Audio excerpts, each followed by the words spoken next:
Sin más dilación os voy a presentar al ponente de hoy, que es el señor Jordi Calvo, que viene a hablarnos sobre, bueno, el título de la sesión, de esta sesión de Miradas al Mundo es ¿Consiguen los ejércitos la paz? Contra las guerras, argumentos y alternativas. Entonces, él viene a hablarnos de un tema muy actual, del militarismo, de algunos de los mitos que nos cuentan sobre la utilidad del ejército, sobre los modos de resolución de conflictos por la vía de las armas y de la violencia, algo que, como sabéis, está muy de actualidad, ¿no? Lo estamos viendo en Israel, en Palestina, en Gaza, lo hemos visto y lo seguimos viendo en Ucrania y en Rusia, pero hay otros lugares donde no lo vemos, pero también pasa, ¿no? Yo me estoy acordando ahora de Tigray y de Etiopía, ¿no? Que el año pasado pues, fue el conflicto más mortífero del mundo y solo hemos tenido focos en Europa para ver lo que ocurría en Ucrania y lo que ocurría ahora recientemente en Palestina, ¿no? Pero, bueno, pues hay otros muchos lugares donde las guerras están activas, donde los ejércitos tienen un papel, y aquí es de los que nos va a comentar y a discutir Jordi. Muy brevemente, para presentar a Jordi. Es doctor en paz, conflictos y desarrollo. Es economista e investigador sobre cultura de paz, desarme, economía de la defensa y comercio de armas. Trabaja en el Centro de LAS, que es un centro dedicado a la investigación en estos temas, que está ubicado en Barcelona, aunque tiene sedes en algunos otros lugares, como aquí en Granada, en el IPAZ. Y, bueno, él ha trabajado en el mundo de la acción humanitaria, en Liberia, en Costa de Marfil, en Mauritania, en Uganda, en Zambia, en la República Democrática del Congo, en Nigeria, en la República Centroafricana, o sea que tiene una experiencia africana bastante fuerte. Y bueno, ya os he dicho que trabaja en el Centro de LAS como coordinador y además es profesor de Relaciones Internacionales para Seguridad y Conflictos en universidades como esta, en la Universidad de Granada, en la Universidad de Jaume I de Castellón y en algún otro lugar, ¿no? Además, participa en la red, bueno, es miembro del International Peace Bureau, que es una organización internacional que se dedica a las cuestiones de la paz bueno, una organización de la sociedad civil, ¿no? Que trabaja en el ámbito de la paz y por la resolución pacífica de conflictos en el mundo, y es coordinador de la campaña de gasto militar, ¿no? En esa organización también. Así que, bueno, tiene un currículum bastante extenso, mucho trabajo. Las que lo conocéis, ¿no? De haber sido profe vuestro, pues ya habéis visto su conocimiento, ¿no? Y también yo destacaría otra cosa, y es su pasión y su compromiso por estas cuestiones y, bueno, lo estábamos hablando esta mañana, ¿no? Que cada vez habla más de antimilitarismo, ¿no? Tiene una postura cada vez más y más antimilitarista. Así que, bueno, vamos a discutir de todo eso esta tarde y sin nada más que añadir, le cedo la palabra. Muy bien, muchas gracias, Diego. Y gracias a todas y a todos por venir. Hemos quedado con las alumnas que tenían un punto más, no sé muy bien en qué asignatura. Me parece que no va a ser, pero gracias por venir.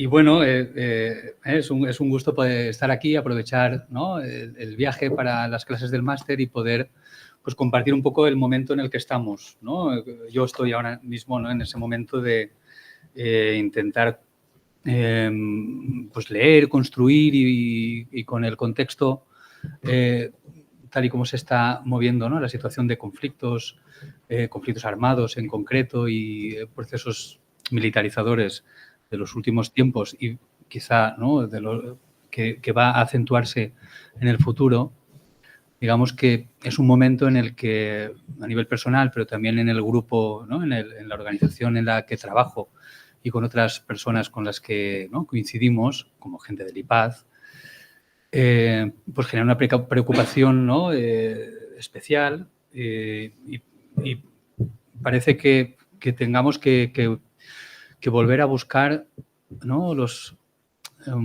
Pues unos argumentos que nos hagan bueno, volver a poner la alarma en qué mundo, ¿no? podemos estar construyendo con estos procesos que están siendo legitimados más que nunca desde el poder y que desde la calle también parece que no da pie a que haya mucho debate sobre ello, o al menos menos que en otros tiempos, ¿no? Parece que ¿no? La guerra en Ucrania y también la guerra en o lo que está ocurriendo, ¿no? En la Franja de Gaza ha puesto en el foco estas cuestiones y quizá no de la manera crítica que pensamos. Y por eso que, no sé, ¿no? Que, como decía Diego, un enfoque crítico con la opción militar o con las vías militares es algo que no sé, ¿no? Parece que sea más urgente, ¿no? Al menos. Y de eso va este enfoque, ¿no? Quizá hace años no hablábamos de ejércitos de manera tan directa como que es la mejor manera o no, o la peor, de conseguir los objetivos políticos o de paz que en un momento determinado, ¿no? Se podrían decidir desde los gobiernos. Y bueno, y ahora pues no sé, a mí me parece relevante como mínimo ponerlo en el foco. No es nuevo este debate, ¿no? Por ejemplo, el gobierno español de siempre ha expresado que el ejército español tiene como función promover la paz, ¿no? El ejército español, todas las misiones que tiene, al menos oficialmente, son misiones de paz o cuestiones relacionadas. Ha tenido algunas que no estaban, que no estaban situadas en lo que llamaríamos misiones de paz o humanitarias, pero en estos momentos estarían en este marco. También ha salido estos días una información nueva y me ha generado también una especial alarma el ver cómo desde prácticamente todos los medios de comunicación en los que he encontrado esta noticia aparecía como con orgullo, ¿no? Y sacando pecho que España parece, aparentemente, según un indicador de capacidades militares, que es el indicador Global Firepower, que sacan un informe cada año, sitúa a España, según dicen, de nuevo entre el top 20. Es el país, según este indicador, el más potente militarmente del mundo, situado en el lugar 20. Claro, en el mundo hay casi 200 países, o sea que se sitúa en este lugar y bueno, vamos a ver si esto es la mejor opción o no, desde un punto de vista obviamente crítico, como bien esperáis. En primer lugar, creo que, no sé cómo se ve, se ve muy pequeño, pero algo se ve. Ya, es que es un mapa tan grande que no cabía de otra manera en la diapositiva. La primera justificación de la asistencia de los ejércitos, y en el caso español en concreto, es que sirve para promover la paz y para ir allá donde haya algún problema y pues ayudar a que esta violencia pues acabe y ayudar a que haya paz. Si nos quedamos con esta función, que es la que aparece en la justificación de las misiones españolas y de muchos otros lugares, la única manera de comprobarlo que tenemos es en la lista de operaciones para la paz, de misiones para la paz que oficial e internacional que existe, que es la que hace de manera bastante completa el SIPRI, el Instituto de Estocolmo de Investigación para la Paz, que hace este estudio, esta actualización anual. Ahora tienen la base de datos digamos, están actualizando la base de datos, no se puede consultar, pero tenemos los últimos datos que se pueden ver en esta infografía. Y en esta infografía vemos las operaciones para la paz que se realizan a través de Naciones Unidas, que no se ve muy bien, pero son las menos en realidad, comparadas con son mucho menos de lo que eran antes, son las de la parte de arriba, comparada con las de la Unión Europea, que están en crecimiento, las que hay de la OSCE y de organizaciones regionales como la Unión Africana y muchísimas otras como ECOWAS o incluso de la OTAN y de grupos de países, ¿no? que contribuyen a hacer operaciones multilaterales de paz. Yo me atrevería a decir que no puede haber otra lista de operaciones de paz fácilmente aceptable, ya que, digamos, sería contra natura que un gobierno enviara su ejército a otro país a hacer una operación de paz que cumpliera los parámetros de Naciones Unidas o del SIPRI o de una organización de este tipo, ya que no hay gobierno, ¿no?, que elija, que tome la decisión de enviar a su ejército para algo que no sea el interés, ¿no?, del propio gobierno del propio país, que no es específicamente la paz en un lugar lejano. Hay 64 operaciones de paz en 38 países y que tienen aceptando que esto, también hay un debate sobre si aceptamos que estos son misiones válidas para conseguir la paz o no. Pero bueno, si nos quedáramos con que este sería el primer punto de partida, tendríamos alrededor de 112.000 militares trabajando en estas misiones, si hacemos la suma, la mayoría en las misiones africanas, en países africanos, y esto es una parte muy pequeña del total de militares que hay en el mundo, que hay 27.400.000. Es decir, 112.000 se dedican a las operaciones de paz que aquí identificamos y el resto se dedican a otras cosas, a otras operaciones. Es verdad que en las misiones en el exterior hay cierta rotación y pudiéramos quizá multiplicar por 3. Solamente suele haber una rotación de cada 4 meses por 3 los militares que hay destinados, que cuando vuelven a casa van otros, ¿no? O sea que podemos decir que hubieran 300.000, 400.000 militares haciendo estas funciones y el resto, los 27 millones, estarían haciendo otras cosas. ¿De dónde son, ¿no?, estos militares, ¿no? Digamos, los componentes de estas operaciones, que son de ejércitos, pues son principalmente de los países con un color más oscuro. Son sobre todo de India, de Bangladesh, de Kenia, de Burundi, de Ruanda, de países, bueno, de estos países, y no son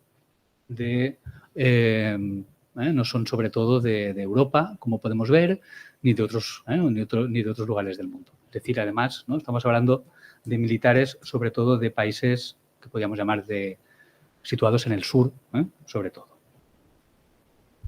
Esto como punto de introducción, de qué serían estas misiones de paz, ¿no?, si esta fuera la principal función de los ejércitos. Pero parece ser que no lo es.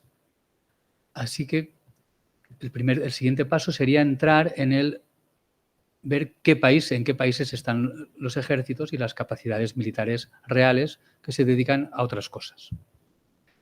Esto es un mapa realizado basándose con el mismo indicador que he mencionado al inicio, que sitúa a España en el número 20 del ranking de país con más capacidades militares, que tiene en cuenta muchos indicadores, pero sobre todo habla de ejército, paramilitares, reservistas y después de armamento, ¿no?, de gran volumen, ¿no?, de buques de guerra, de aviones de guerra y de blindados, ¿no?, y de armas de este tipo.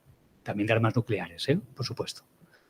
Aquí podemos ver que coinciden, los colores son diferentes a lo que estábamos viendo antes, de dónde procedían, ¿no?, los militares que estarían sobre todo destinados a misiones de paz, diferentes a aquellos países que tienen, ¿no?, mayores capacidades, como Rusia, China, podemos ver, Estados Unidos o Europa Occidental, ¿no?, que son quienes aparecen sobre todo en la lista, en el top, en el ranking máximo de países con ejércitos más potentes. Hay otro mapa, otro indicador, que es el que nos sirve para ver dónde se sitúan estos ejércitos, ¿no?, con más potencia, que es el indicador del BIC, del Instituto de Bonn, destinado a hacer este estudio cada año también, en el que también tiene un indicador sobre la militarización con varios niveles y datos que incluye cada año, y con un color más rojo, ¿no?, más intenso, aparecen los países con un nivel mayor de militarización, ¿no? Y aquí sí que se incluyen otros datos más relacionados, más relativos con la población, con el tamaño, etcétera, ¿no? Y aquí, pues bueno, nos amplía el mapa, aunque nos reafirma en que hay las grandes potencias, no China en este caso, curiosamente, sino algunas de las grandes potencias mantienen, ¿no?, grandes niveles de militarización, o que en Oriente Medio y en algunas partes del norte de África también se producen, ¿no? Hay países que se puede considerar que tienen ejércitos de una gran relevancia, ¿no? Al menos en términos relativos. Esto por un lado. Después, la foto inicial también sobre dónde están, ¿no?, los ejércitos la podemos realizar a través de las alianzas militares. Las alianzas militares más importantes pues, son la organización a la que pertenece España, como bien sabéis que es la OTAN, y después la Organización de Seguridad Colectiva, el Tratado de Seguridad Colectiva, en la que Rusia con países de su entorno han generado no otra OTAN, porque no es exactamente lo mismo, no es una organización exclusivamente militar, pero sí es una organización que se puede asimilar de algún modo a ello y que también toma decisiones relacionadas con el envío con el uso, ¿no?, de la vía militar para intervenir en otros lugares. Y luego aquí aparecen otros estados marcados porque tienen capacidades nucleares, ¿no? Tienen armas nucleares como China, India o Pakistán. Hasta aquí, digamos, sería, ¿no?, la foto inicial de bueno, los ejércitos que tenemos, dónde están y viendo que principalmente no se están dedicando al menos a las misiones de paz, sino que se dedican a otras cosas. Luego podemos intentar intuir, ¿no?, para qué pueden, qué finalidades pueden tener. Vamos a hacer ahora, ¿no?, una aproximación a otras alternativas, a otros tipos de países, que es verdad que son pocos, que son pequeños, pero que es verdad que existen hasta 21 estados que no tienen ejército. Existen 21 estados que no tienen ejército, que es verdad que son microestados, que son islas, que son Mónaco, Andorra, ¿no?, algunos de ellos que tienen ciertos tratados con los países vecinos, en los que se presupone, ¿no?, protección de este tipo, o que hay como microestados caribeños que tienen un acuerdo entre ellos, ¿no?, de protección por otros medios, no relacionado con la generación de una estructura militar, o algunas islas, ¿no?, como Nauru con Australia o Kiribati con Australia y Nueva Zelanda, o las Islas Marshall, Palau, Micronesia, que tienen, ¿no?, cierta relación con Estados Unidos. Pero digamos que los países que podemos destacar de esta lista, que tienen cierta relevancia y que pudieran ser un ejemplo alternativo, serían Costa Rica y Panamá. Costa Rica y Panamá tienen la particularidad de que eran países que tenían un ejército y que en un momento determinado, por decisión política, decidieron no tenerlo y buscaron otras vías de gestionar esta cuestión, ¿no?, la cuestión para la que pueda ser utilizado un ejército en un país. Es decir, ¿no?, existen algunas maneras quizá alternativas. Como también pueden existir vías alternativas de gestionar la seguridad que podemos encontrar en los tratados de desarme, en los acuerdos regionales, políticos y económicos y de otro tipo, que tienen relación también con la seguridad y que pueden suplir la supuesta, ¿no?, vía militar que la pudiera dar. Y el más, yo creo, el que muestra una realidad, yo creo que muy interesante y una decisión que esquiva ¿no?, esta vía tradicional, ¿no?, militarizadora o basada en las capacidades armamentistas, es la decisión de declararse zonas o países libres de armas nucleares. Algo que quizá parece improbable en estos momentos, que algunos países pudieran decidir esto, que no está ni en el debate prácticamente, ¿no?, político, pero que se ha hecho a lo largo de la historia, y en color naranja podéis ver todas las regiones que en algún momento han decidido, por acuerdo común, que allí no habría armas nucleares.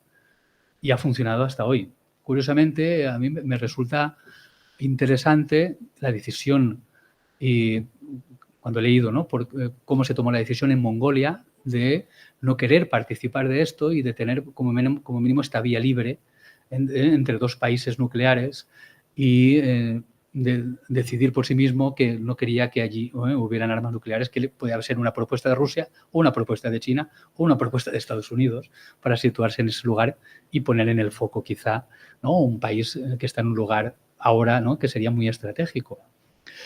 Hay propuestas en la mesa de crear como país, como zona libre de armas nucleares, Oriente Medio, que no está prosperando mucho, pero es una propuesta de hace muchos años. Incluso desde movimientos pacifistas en Europa se propone desde siempre que Europa podía declararse, ¿no?, una zona libre de armas nucleares, y con la dificultad de que hay armas nucleares en la Europa, también en Europa del Oeste.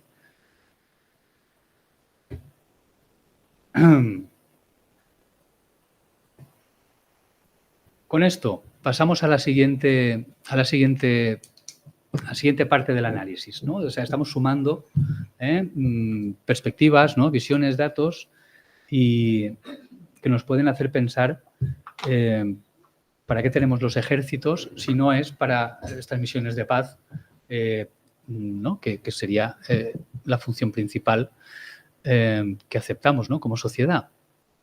Y esto que lo hablamos en el Congreso, ¿no?, las siguientes diapositivas incidirían en esta posición, que es que los ejércitos además sirven o deberían servir para defendernos de las amenazas que tenemos en un país, ¿no?, en un Estado, defendernos de las amenazas a nuestra seguridad.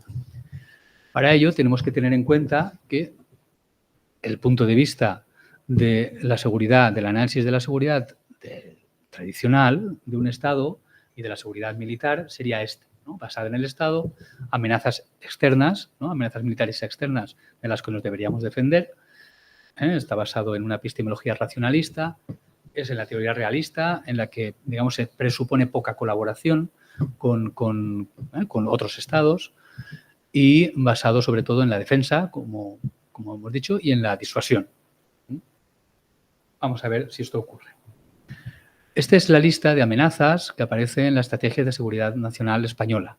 En otros países es muy similar. En otros países de nuestro entorno, y no de tanto de nuestro entorno, hacen listas muy similares, porque parece ser que las amenazas a la seguridad de los países, cuando se hace con cierta profundidad, pues dan resultados muy similares allá donde estemos, con alguna particularidad, es verdad. No es lo mismo si se hace en España que si se hace en Moldavia, ¿no?, ahora mismo. Probablemente salga algo diferente, es lógico. Pero muchas de ellas son las mismas y no son las exclusivamente militares. Como veis, aquí aparecen cuestiones, por ejemplo, el terrorismo, aparecen espionaje, ¿no?, que son cuestiones que relacionamos algo más con el sector de la defensa, pero la mayoría de ellas, epidemias, las infraestructuras, el ciberespacio, la desinformación, la economía, el crimen organizado, el cambio climático, la vulnerabilidad energética, las migraciones irregulares, las emergencias y catástrofes, una gran parte de ellas no tienen participación del ejército para gestionarlas, sino que puede ser policial. Es verdad que hay una intervención policial, ¿no?, de algunos cuerpos de la policía, y también que se abordan desde otros lugares, de intervención del Estado desde otros lugares que no son exclusivamente la vía militar. Es decir, para las amenazas, para las amenazas a la seguridad se utiliza poco el ejército, porque no hace falta, ¿no?, porque no es la mejor herramienta para ello, ¿no?, porque está hecho para defenderse de las amenazas militares externas, para defender al Estado de ello.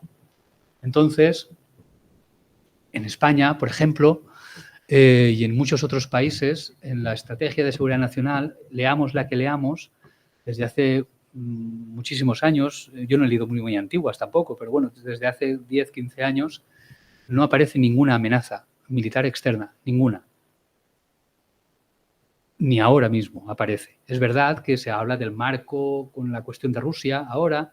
Esto ha cambiado un poco el dibujo y el relato de estos documentos de análisis y poco más.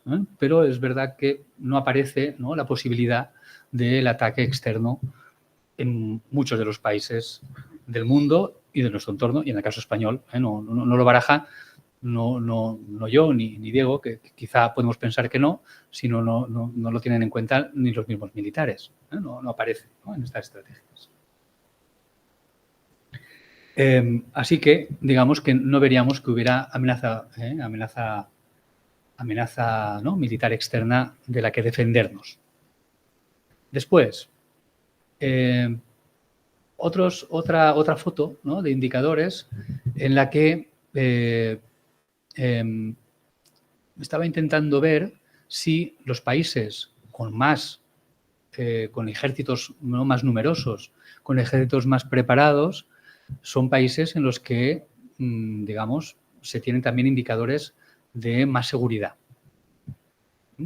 Porque quizá podríamos pensar que, aunque no traten esta cuestión, de alguna manera indirecta pudiera estar generando mayor seguridad, ¿no?, contribuyendo tener los ejércitos a tener más seguridad también dentro del país. Los países, siguiendo estos indicadores del año 2021, para hacer la comparación, que son los que tenía a mano en su momento, ¿no?, cuando lo había hecho hace unos meses, estas listas aparecen, ¿no?, los países con mayor... Los colores no hagáis caso, que es para encontrar dos países después. Los colores aquí no significan nada en concreto. Nos parecen los países con mayor fuerzas armadas, India, China, etcétera, etcétera, ¿no? Algunos países que ya nos imaginaríamos que tienen mayor número de fuerzas armadas, en cuanto a porcentaje en la población, en cuanto a porcentaje en las personas trabajando en el país, nos salen estos países, ¿no? Por ejemplo, el indicador de gasto militar, nos aparecen otros. El de las Fuerzas Armadas es diferente al del gasto militar, en el que aparecen ya países como Estados Unidos, ¿no?, o grandes potencias, o incluso países de Europa. En cuanto al porcentaje sobre el PIB, aparece Arabia Saudí, países de los países MENA, ¿no?, varios.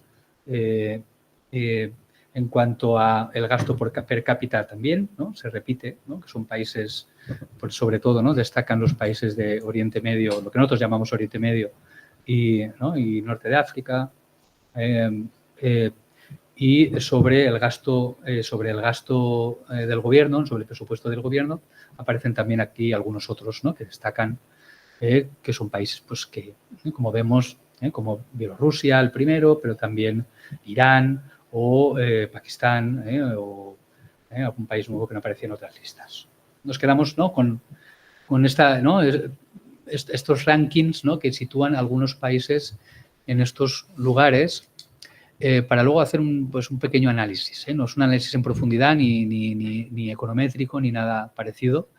Quizá en un futuro se pudiera hacer cogiendo estos datos de otro modo, pero bueno, ahora es simplemente para ver, ¿no?, dónde nos llevan los datos, sin más, y hacer un análisis más cualitativo. En el Global Militarization Index, el que hemos visto antes del BIC, el mapa que teníamos, el país más militarizado es Israel, ¿no?, y algunos otros, como vemos aquí, Kuwait, Armenia, Singapur, Omán, y los países más poderosos a nivel militar, los que hemos visto antes, con los datos, estos serían de 2021 y no del 2022, que son los que han puesto a España en el número 20. Por eso no sale España aquí. Esto es del 2021, que era el 21, tampoco era el 20, sino que era el 21. Con todos estos datos, pues nos salen que los países más militarizados, que aparecen, ¿no?, en los puestos de arriba, en varios de estos indicadores, pues son Israel, Rusia, Corea del Sur, Armenia, ¿no?, Estados Unidos, India, China, Pakistán, Turquía. Aquí veis un poco cómo queda el ranking. Brasil, Irán, Singapur, Omán, Grecia, Brunei. Entonces, con esto nos haríamos la pregunta, ¿esta lista de 20 de 36 países más militarizados son los más seguros del mundo también? O sea, ¿sirve para ello, para lo que se supone, ¿no?, que deberá servir? Pues cuando ponemos índices que nos pueden ayudar a pensar en aspectos de seguridad desde un punto de vista ¿no? más amplio, como la seguridad humana, o las amenazas a la seguridad, como el Security Threats Index o el Global Peace Index, ¿no? Que sería el tercero de las columnas, o el INDICO, que es es un indicador que se ha hecho en España, en Madrid, por un grupo de personas, ¿no? que están en un grupo de la coordinadora de ONGs y de Futuro en Común, que es muy interesante y que participé yo con la parte de estos datos, y pues se lo pongo para que se conozca. Salen, digamos, países que no son los más militarizados, ¿no? En los primeros lugares de algunos de los indicadores que utilizamos más, como en los países donde hay pues, mejores, ¿no? indicadores de seguridad, ¿no? Desde un punto de vista amplio, ¿no? y variado. No salen, ¿no? Y esto pues, nos hace pensar que tampoco se dedica, ¿no? Tampoco esa es la existencia de los ejércitos para conseguir que internamente los países tengan más seguridad, ¿no? Probablemente es para otras cosas. Bueno, también tenemos otros índices en los que tampoco aparecían la mayoría de estos países que decíamos. A veces ocurre que en alguno de ellos sí. Bueno, esto sería desde un punto de vista negativo, porque son el índice global de terrorismo o el índice de mayores amenazas a la seguridad, en los que sí que aparecen algunos de ellos. Es decir, los países con más indicadores de militarización no aparecen entre los países con mejores índices de paz, seguridad y desarrollo. Y sin embargo, aparecen índices de mayores amenazas a la seguridad. Y esto nos puede llevar a cuestionar lo que os decía. Las amenazas y riesgos a la seguridad, aquí tampoco se ve, sí, ¿no? Más o menos se ve, ¿no? Un poquito.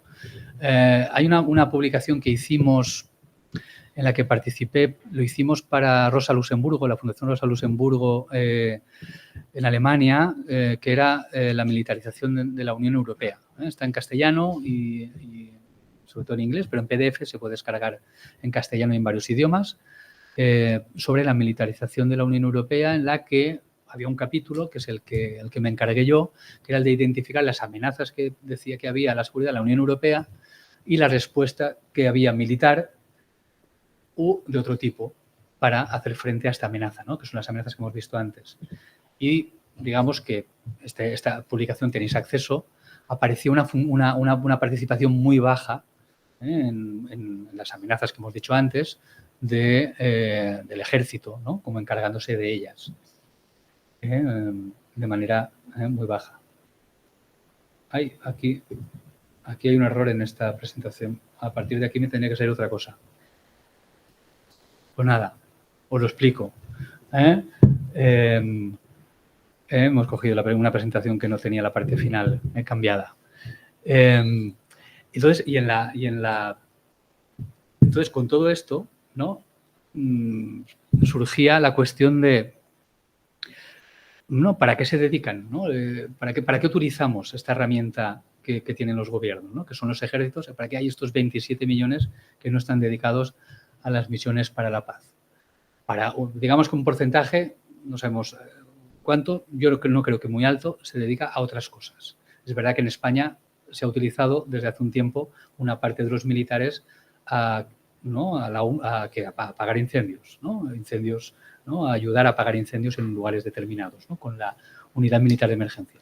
Eso puede ser, ¿no? Una función nueva que se ha dado a los ejércitos que tengan relación con todo esto. Y en algunos otros países también. Pero digamos que es un porcentaje relativamente bajo, ¿no? de todo esto.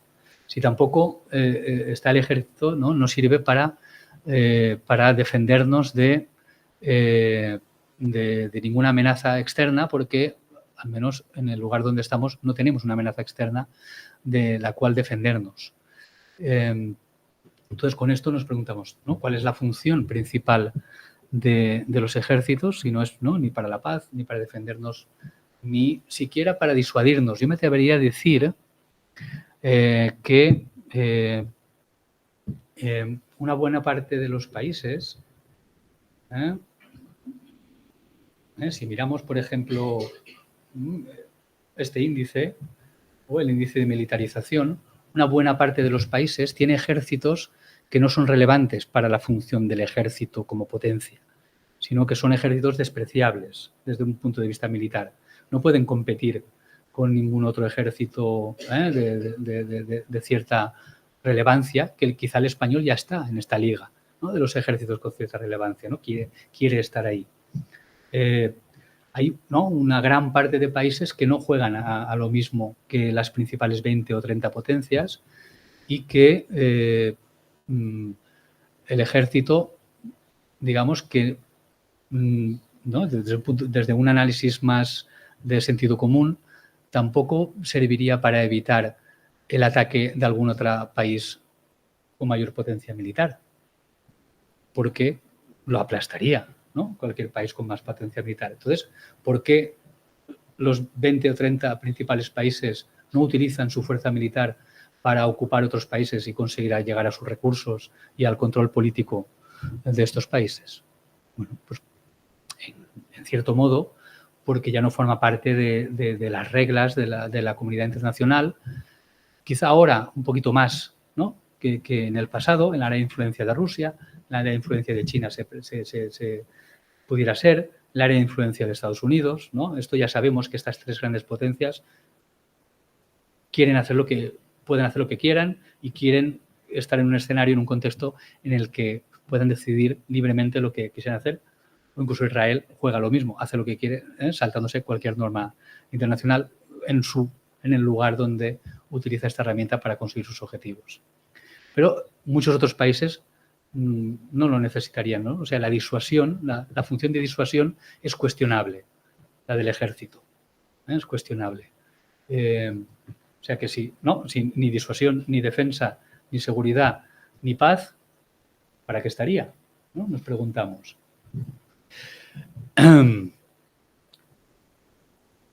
Además, tampoco está para la paz, tampoco está para ayudar a quien lo necesitaría. Porque, por ejemplo, con la guerra de Ucrania se introdujo otro debate, que es el de decir, bueno, necesitan nuestra ayuda, vayamos a ayudarles, ¿no?, por justicia.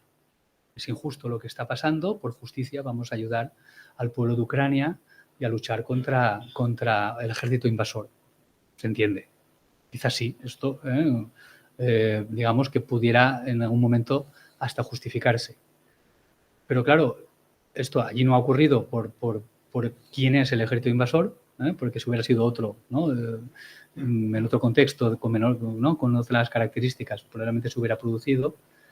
Pero, claro, esto es muy cuestionable porque no intervenimos en otros lugares donde quizá por más justicia, aunque nos parezca mal el modo de ir a ello, hubiera que hacerlo. No se ha hecho en el Sáhara Occidental, ni en el Kurdistán, ni se está haciendo en Palestina, ni nada parecido.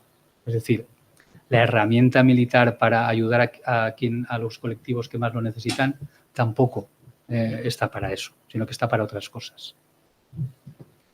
Y tenemos que pensar, ¿no?, para cuáles están.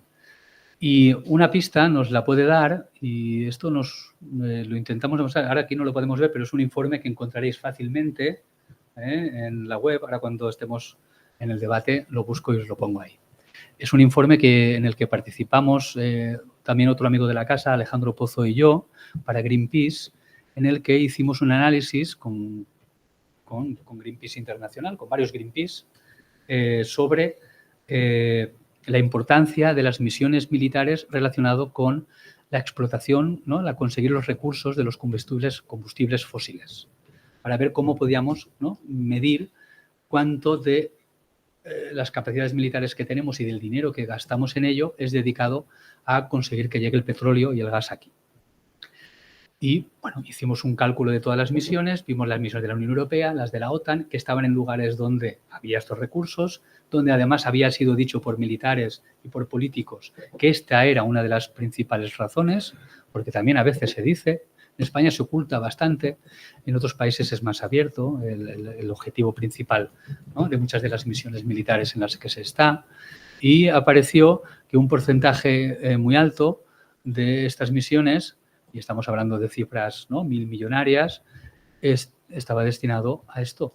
Eran para conseguir el petróleo y el gas de otros países o para, digamos, es algo así como los guardias de seguridad, ¿no? Como si fueran de Segur, ¿no? Los guardias de seguridad en el lugar de la extracción y en todo el tránsito, ¿no? De los petroleros o del gas hasta que llega aquí.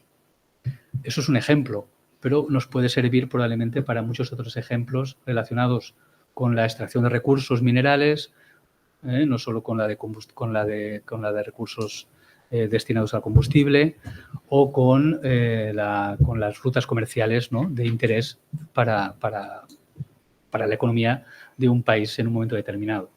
Así que a mí algo me dice que una de las principales funciones de los ejércitos que tenemos ahora es hacer que sea posible el tránsito y a conseguir que consigamos todo aquello que necesitamos de materias primas y de insumos para hacer que la economía de nuestros países funcione tal y como la tenemos planteada ahora y que además suele ser principalmente gestionada por multinacionales. Es decir, ¿no? Estos ejércitos están haciendo posible que muchas de las grandes transnacionales puedan, ¿no? Seguir con este ciclo económico que además está haciendo que el planeta, ¿no? Llegue a un punto de no retorno. Porque sin el apoyo militar, sin esta intervención militar, no podrían hacerlo. Y bien que lo estamos viendo ahora en el Mar Rojo, que sin la intervención militar no podrían hacerlo, o con los pesqueros en Somalia en otro momento. Hay casos que se ve claramente, pero hay otros casos en los que no se habla, en los que está ocurriendo, ¿no? Exactamente lo mismo. Así que yo diría, ¿no? ¿Para qué sirven los ejércitos? Pues hemos intentado, ¿no? He intentado, ¿no? Decir, ¿no? La intuición que tengo. Y me gustaría acabar con una última reflexión, aparte de la utilidad de ello, que a veces se nos olvida, que es la de dejarlo simplemente abierto. Esto no se habla demasiado.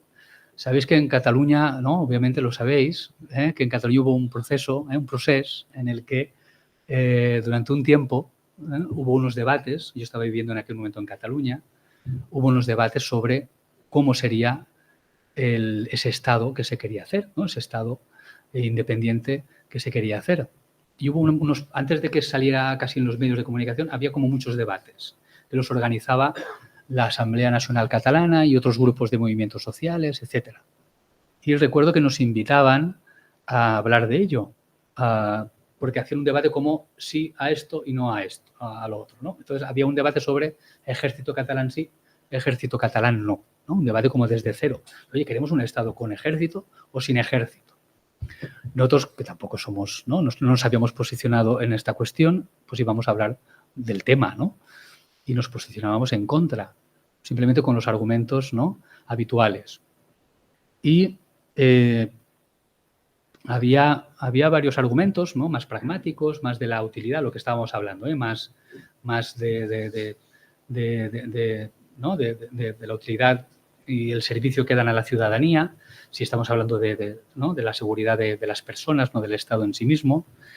Pero también había otro debate que creo que no hay que olvidar, y además últimamente ha salido una noticia que ya salían menos, en que han muerto 2 militares ahora haciendo unas maniobras fruto, ¿no? De la lógica de esta instrucción, ¿no? de esta formación y entrenamiento militar que es bueno, que se hace desde un lugar en el que incorpora un gran nivel de violencia también hacia adentro, que tampoco hay que olvidarlo, ¿no? Digamos que los ejércitos obviamente se basan en la cultura belicista en la que piensan, y yo creo que probablemente lo piensan de verdad, mucha gente, ¿no? que se dedica a esto, en que la mejor manera de conseguir aquello que pretenden es con el uso de la fuerza militar, ¿no? Obviamente, si no, no lo harían.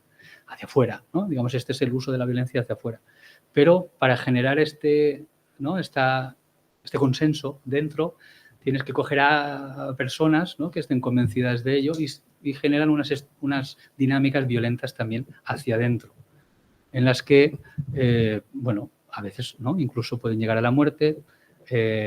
Si miráis el Observatorio de la Vida Militar en España, cada año salen casos de violencia contra reclutas y también violencia contra las mujeres que hay en el ejército, por supuesto, como en otros lugares, o incluso más.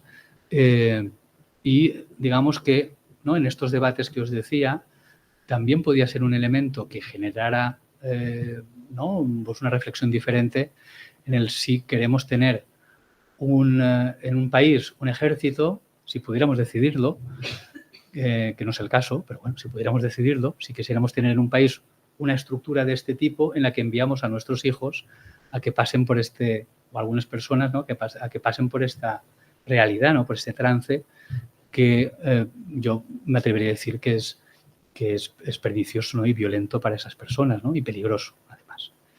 Y nada, y con este pequeño elemento adicional, le había pedido a Diego que, porque se me ha olvidado traer los informes antes y hemos decidido que los cojamos otro día, los he dejado en el hotel, hicimos un informe en el que participamos y yo creo que ha quedado muy bien, que se llama Contra las guerras, ¿no?, argumentos y alternativas, un informe que está en PDF, que lo podemos descargar de la web, que ahora lo pondremos aquí también para que lo veáis, y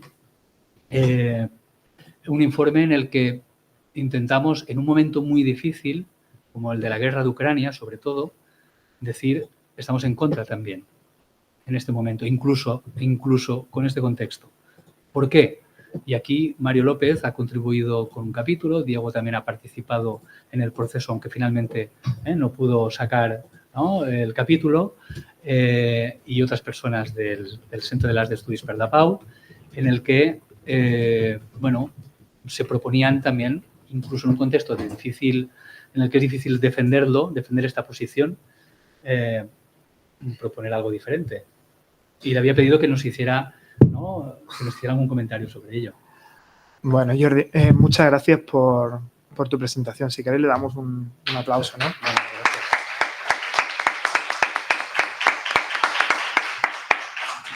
Muchas gracias. Si quieres, a la gente que está online les he compartido los dos informes que han mencionado.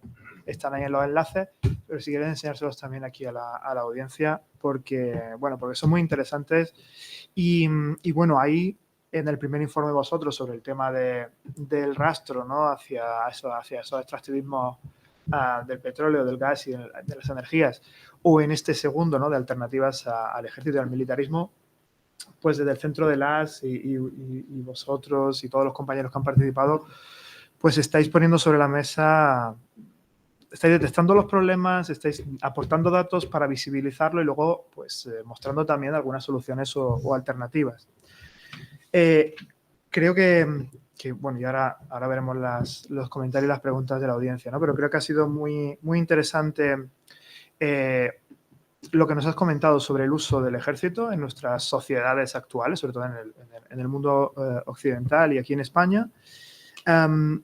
Ver, sobre todo imagino que para la gente que está ahora mismo haciendo el máster o gente de investigación, pues los diferentes investigadores sobre los índices, ¿no?, sobre los que se pueden acudir o se pueden utilizar para investigar estas cosas con datos, no hablar una conversación de bar, ¿no?, sino teniendo datos de qué es lo que está ocurriendo, cuáles son las problemáticas, dónde están y demás. Lo que quizá, y eso te haré yo alguna pregunta, si no sale aquí en el público, se ha quedado sin tocar son cuestiones, por ejemplo, relacionadas con, dadas las amenazas que se nos plantean a la seguridad, y cómo los gobiernos intentan utilizar el ejército más o menos para ir más allá de su propia función, que sería hacer la guerra, ¿no? E intentan hacer otras cosas, como tú has planteado aquí el caso de las emergencias, ¿no? Lo hemos visto en los tiempos del COVID también, ¿no? El uso del ejército también para otras cosas. O aquí hace unos años también vimos en España el uso del ejército para reventar una huelga de controladores aéreos. Eso se ha utilizado. Entonces, bueno, yo iría también un poquito más allá. ¿Cuál es el coste y la eficiencia de este servicio cuando estos servicios cuando son proporcionados por militares o cuando son proporcionados por civiles, ¿no? Y el tema también, por ejemplo, de la alternativa al terrorismo. Es decir, cuando nos plantean que, claro, es que tenemos problemas, el terrorismo internacional es muy grave y el ejército nos tiene que defender ante ello, ¿no? ¿Qué hay de verdad y de mito en estas cuestiones? O la cuestión de la securitización de las amenazas, como las migraciones. has mencionado aquí, aparecía por aquí en una de estas listas Frontex, y un poco cómo las fronteras europeas se están militarizando y han convertido el problema de las migraciones y del tránsito, ¿no?, de poblaciones, de unos lugares a otros, en una amenaza primero y segundo, en una amenaza que hay que responder con medios militares. Entonces, bueno, son cuestiones que se nos quedan por aquí, ¿no?, para darle vuelta. Si queréis, dejamos que planteéis algunas preguntas, recogemos 3 preguntas así del público, dejamos que Jordi intervenga y vamos agilizando así un poquito el debate. ¿Quién se atreve a preguntarle alguna cuestión a Jordi? ¿Qué queréis saberlo? Pues yo tengo que decir. Una es, ¿por qué el gobierno español se ha negado a dicho que no va a tener la seguridad? Otra, porque danos de más pistas. En segundo lugar, ¿por qué también el gobierno español tiene ese interés en estar entre el top 20 o el 30, en estar arriba, tener un ejército muy potente? Y por último, un caso muy concreto, que es el Tenerife. Siempre se pone como ejemplo de la necesidad de un ejército en nuestro país en particular, la existencia de esas 2 ciudades. Y se dice que si no tuviésemos ejército, si España no tuviese un ejército, pues Marruecos y París.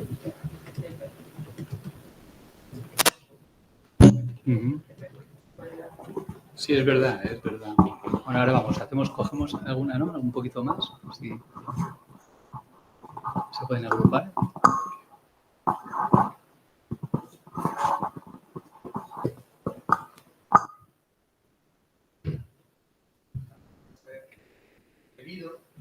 Aquí Diego nos invitaba a atrevernos a preguntar. Creo que la cuestión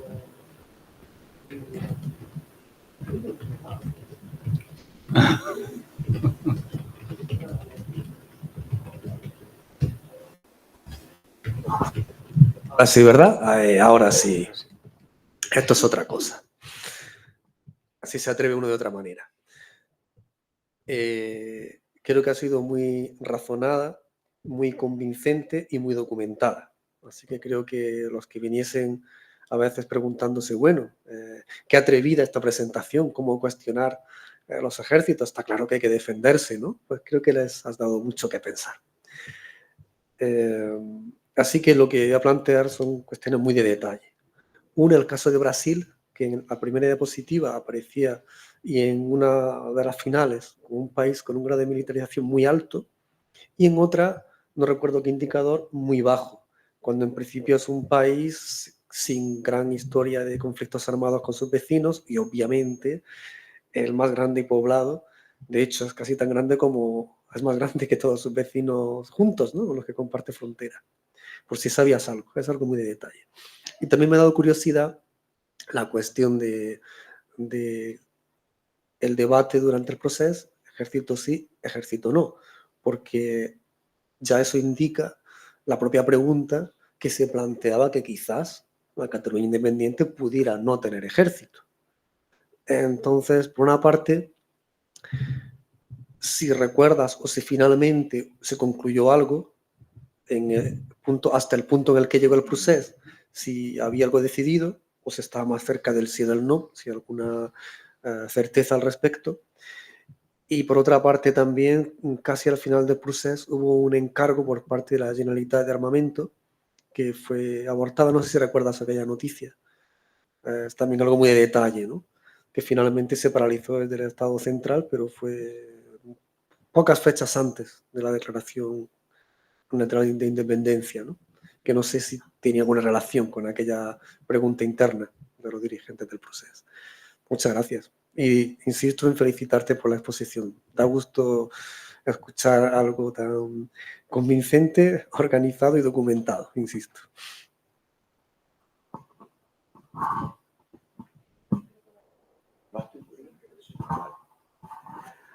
Bueno, la primera constatación, no estoy acostumbrado, en fin, al foro. La primera constatación es que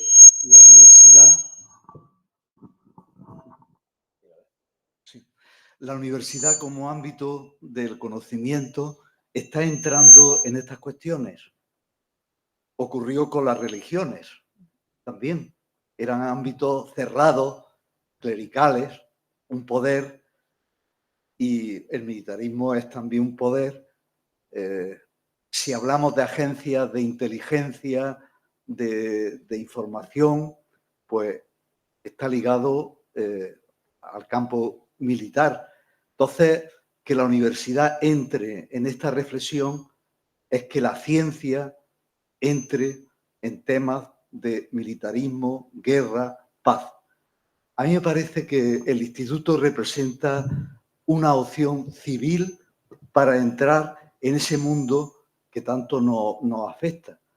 Entonces, es la inteligencia, digamos, la agencia de inteligencia en la universidad, en fin, tú eres una persona formada, eres uno de los que en tus investigaciones entra en estos temas, es el equivalente a esa agencia de inteligencia militares, lo que se está constituyendo en las universidades como estudio de la paz y de los conflictos. Esa es una pregunta.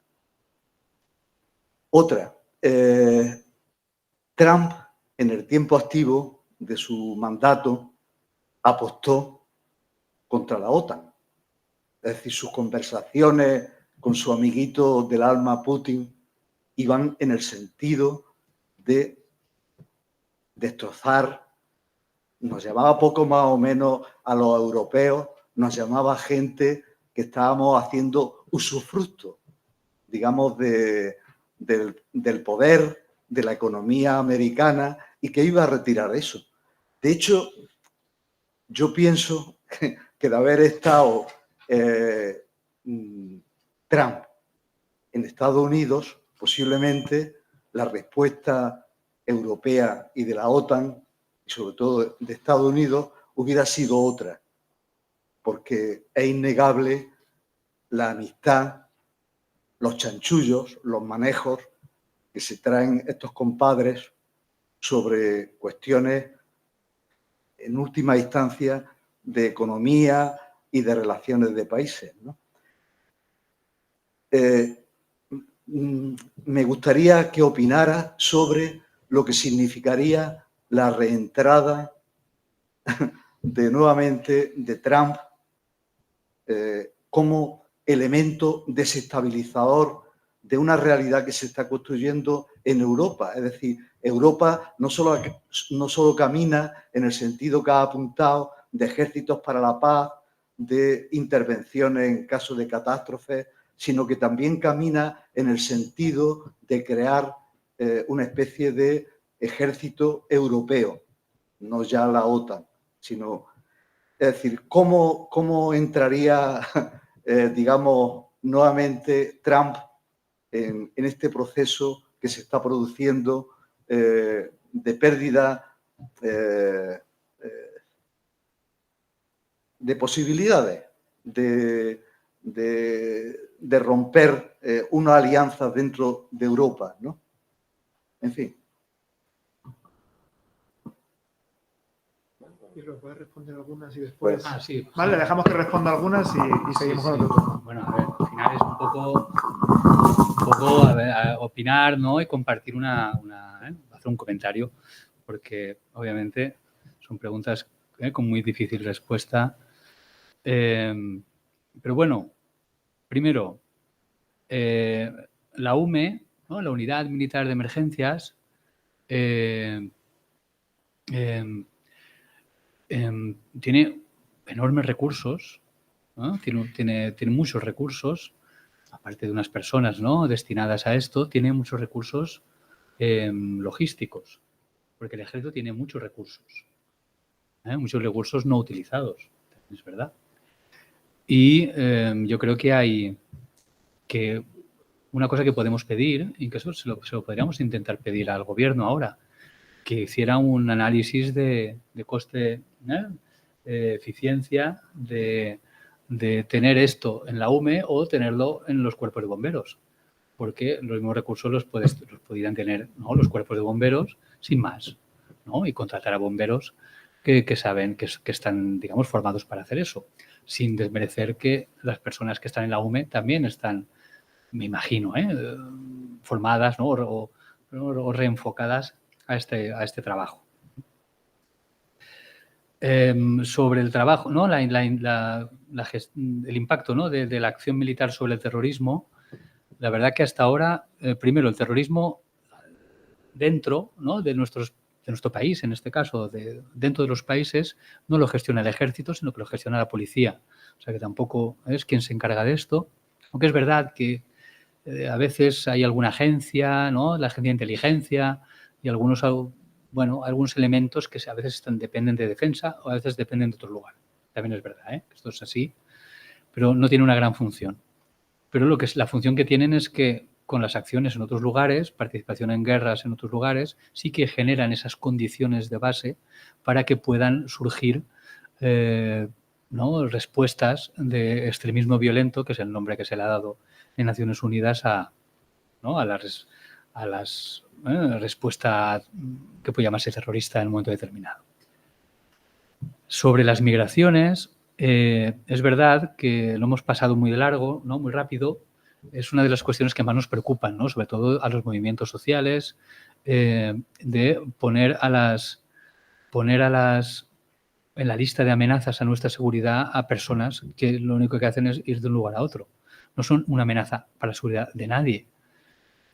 Es verdad que es una cuestión muy importante a tratar y a gestionar y que debe generar preocupación, pero la amenaza real la tienen estas personas a su seguridad por este tránsito tan difícil al que se ven obligadas a hacer y que muchas de ellas, ¿no?, ahora vimos el informe de Caminando Fronteras, este año pasado han muerto más de 6.000 personas haciendo el tránsito hacia España.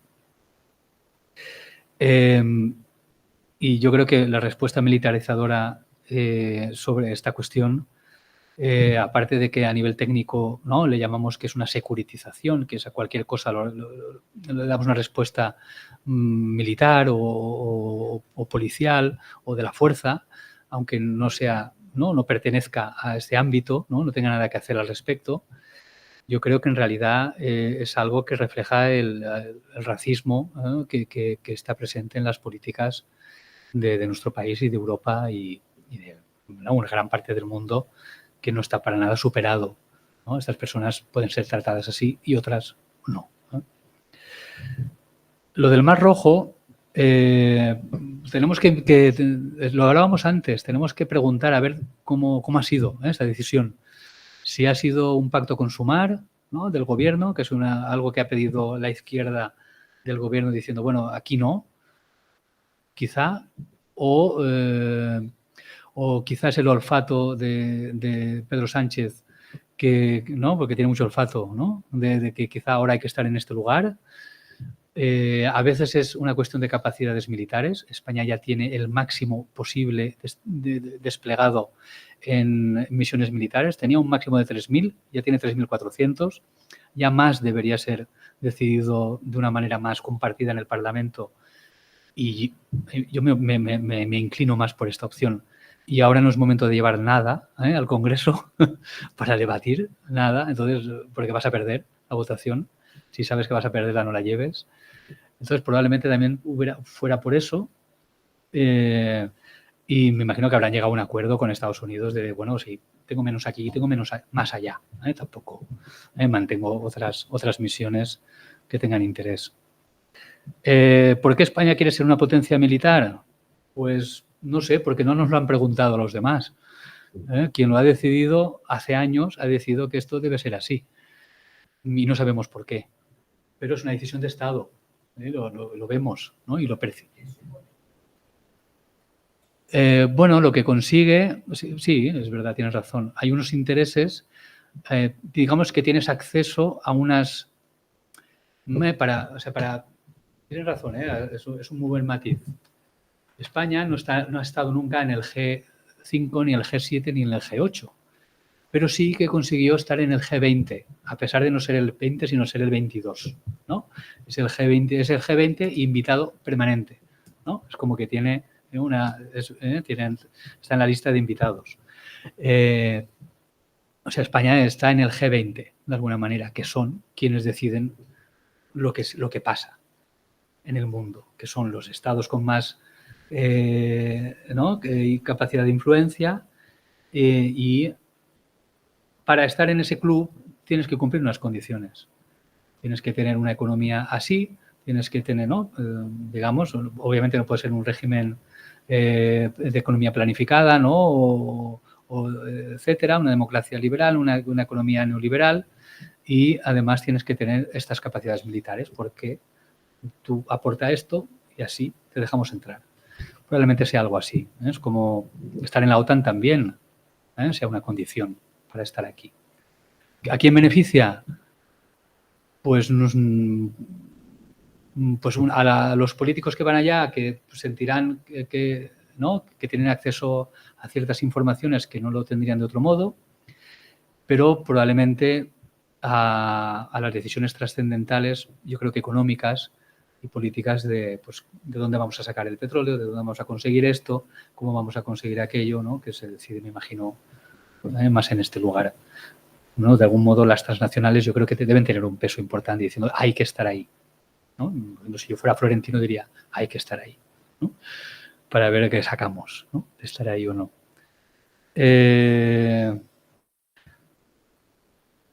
Brasil y América Latina. Es verdad que Brasil... lo de Ceuta y Melilla. Ya, es verdad, ¿eh? Dices, si no hubiera ejército, ¿entraría Marruecos en Ceuta y Melilla? ¿Quién sabe? No lo sé. Claro, no lo podemos saber. Yo es que cambiaré la pregunta. ¿Por qué hay que estar gastando estos recursos por estar en Ceuta y Melilla? Con todo el cariño, ¿eh? Oye, que no pasa nada, que podemos hacer un acuerdo diferente, ir a Ceuta y Melilla y a Marruecos, ¿no? Cuando queramos, con otro modelo de relación entre Marruecos y España, y pensar, ¿no? En otra manera de gestionar aquella cuestión, ¿no? Yo creo que hay caminos que recorrer, no solo, ¿no? El de proteger un territorio pequeñito, ¿no? Una ciudad. Jordi, yo en eso, perdóname que me meta, además si miramos a la historia, nosotros teníamos una colonia en España, Sáhara Occidental. Teníamos un ejército para defenderla. ¿Nos sirvió para algo? ¿Nos puede servir ese ejército para defender Ceuta y Melilla? Pues a lo mejor lo mismo que nos sirvió el ejército en el 75, para defender la posesión del Sáhara Occidental.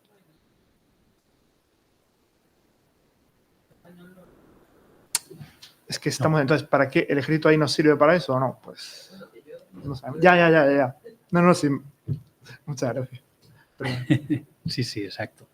Pero claro, eso parece tabú, ¿no? Por ejemplo, en la Estrategia de Seguridad y Defensa de España, nacional, que se parece prácticamente a la casi calcada a la de Francia, a la de Italia, la única pequeñita diferencia es lo de Ceuta y Melilla. Y lo de Gibraltar. Gibraltar también sale, como que hay que recuperar Gibraltar, que es una de las funciones del ejército. Brasil y América Latina, es verdad que Brasil da una imagen diferente a lo que es. Mande quien mande, curiosamente, en estos temas. Y es verdad que es un país con una industria militar muy potente, la más importante de América Latina, una de las más importantes del mundo, y yo creo que sobre todo le viene de aquí, de la industria militar, que tiene su peso, también de que Brasil es una potencia que quiere ser potencia, ¿no? Es una potencia emergente que quiere ser una gran potencia, y para ser gran potencia te piden esto. Te piden contribuir militarmente para que tus empresas puedan sacar lo que las nuestras también sacan. Te piden que contribuyas militarmente y todo esto. Entonces yo creo que quiere jugar a lo mismo por los intereses también de unos pocos. Y esto no ha sido diferente ni con Lula ni con Bolsonaro. Eso también hay que verlo. Igual que aquí la política de defensa no es diferente ni con el gobierno más de izquierdas de la historia ni con el más de derechas. Es prácticamente igual. O sea, hay cuestiones que no cambian. También hay que saberlo. Ejército sí o no en Cataluña. Nosotros teníamos la sensación de que estaba ganando el no. Pero tampoco lo sabemos, ¿no? Porque nunca ocurrió. Pero es verdad que sí que en los debates parecía que la gente estaba más por el no y hablaban, oye, pues le pediremos a Francia, eran cosas curiosas, ¿no? Porque, claro, es algo que no ocurre si no es un Estado de cero, ¿no?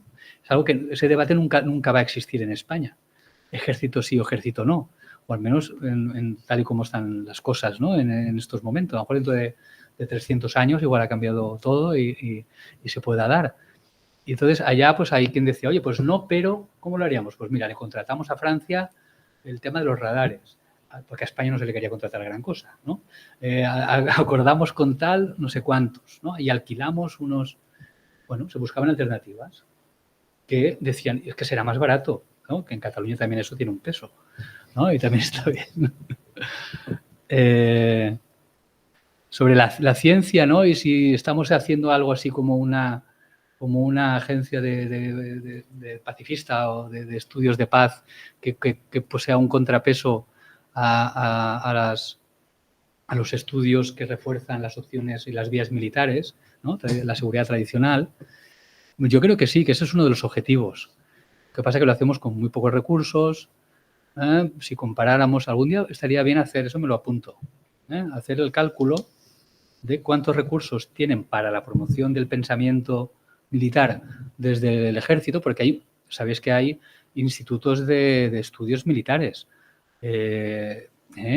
Hay centros de estudios con un gran nivel de recursos y mucha gente, digamos, desde la universidad y desde el pensamiento, también intelectual, para sustentar una manera de ver las cosas. Y estaría bien saber la diferencia, ¿no? Entre lo que se dedica a una cosa y a la otra. Estaría bien compararlo. Trump, la verdad que yo no me atrevo a